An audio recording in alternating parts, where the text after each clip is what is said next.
જય માતાજી ખેડૂત મિત્રો, ખેડૂત આઈડિયા ટ્યુશનમાં તમારા બધાનું હાર્દિક સ્વાગત છે। તો મિત્રો અત્યારે છે તો કે હાલ આઈ ખેડૂત પોર્ટલ ઉપર 148 ઘટકોમાં છે તો કે અરજીના ફોર્મ ભરાવાના ચાલુ થઈ ગયા છે। તો આપણે આજે આ વિડીયોમાં જોવાના છીએ કે જે તે ઘટકમાં છે તો કે સહાય કેટલી મળવાપાત્ર થશે, જરૂરી ડોક્યુમેન્ટ ક્યાં ક્યાં જોશે અને અરજી ક્યાં કરવાની રહેશે વગેરે માહિતી છે તો કે આપણે આગળ વિડીયોમાં જોવાના છીએ। અને આજે આપણે આ વિડીયોમાં છે તો કે થ્રેશર, કલ્ટિવેટર અને જે દવા છાંટવાનું પંપ આવે છે તેની યોજના વિશે છે તો કે આપણે આ વિડીયોમાં સંપૂર્ણ માહિતી જોવાના છીએ। તો વિડીયો છેલ્લે સુધી જરૂરથી જોજો। અને જો તમે અમારી ચેનલ ઉપર પહેલી વાર આવ્યા હોય તો ચેનલને લાઇક, શેર અને સબસ્ક્રાઈબ કરી દેજો। તો ચાલો હવે આપણે આગળ વિડીયોની શરૂઆત કરીએ। તો સૌથી પહેલાં આપણે થ્રેશર સબસિડી યોજના વિશે જોઈએ। તો આના માટે છે તો કે અલગ અલગ પ્રકારના થ્રેશર મુજબ છે તો કે સહાયની રકમ અલગ અલગ હોય છે। એટલે કે તમે જેવી સિસ્ટમવાળી થ્રેશરની ખરીદી કરો એવા પ્રકારની છે તો કે તમને સબસિડીનો લાભ મળતો હોય છે। તો તેમાં મહત્તમ છે તો કે વધુમાં વધુ તમને છે તો કે 2,25,000 સુધીની છે તો કે મર્યાદામાં સહાય આપવામાં આવે છે।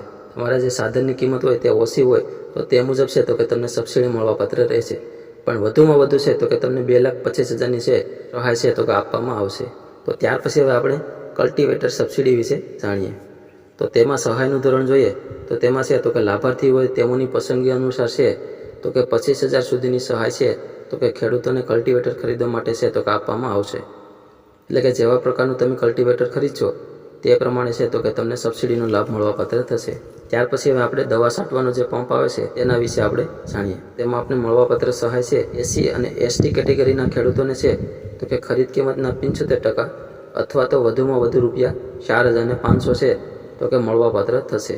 ત્યાર પછી છે તો કે એસસી અને એસટી કેટેગરી સિવાયના જે અન્ય ખેડૂતો છે તેમને છે 50% અથવા તો મહત્તમ રૂપિયા 3,000 બેમાંથી જે ઓછું હોય છે તે છે તો કે તમને મળવાપાત્ર થશે। ત્યાર પછી આપણે જાણી લઈએ કે આના માટે અરજી ક્યાં કરવી।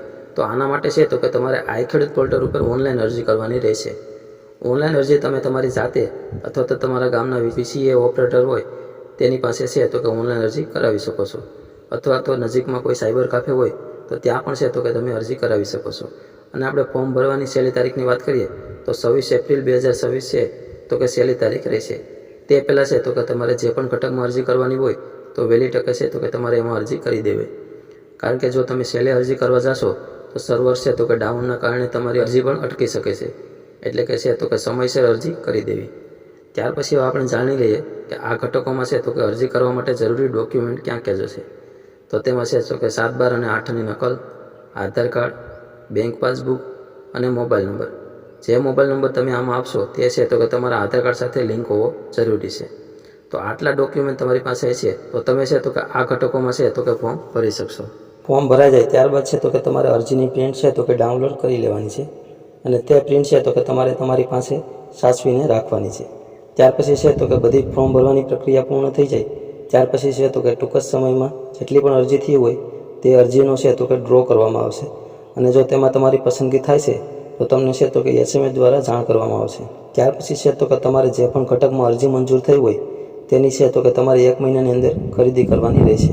ઘટકની ખરીદી થઈ જાય ત્યાર પછી છે તો કે જરૂરી ડોક્યુમેન્ટ જેવા કે ખરીદીનું બિલ, આધાર કાર્ડ, 7, 12 અને 8ની નકલ જેવા જરૂરી ડોક્યુમેન્ટ છે તો કે તમારે તમારા ગામના ખેતીવાડી અધિકારીને છે તો કે જમા કરવાના રહેશે। ત્યાર પછી સહાયની રકમ છે તમારા ખાતામાં છે તો કે જમા કરવામાં આવશે।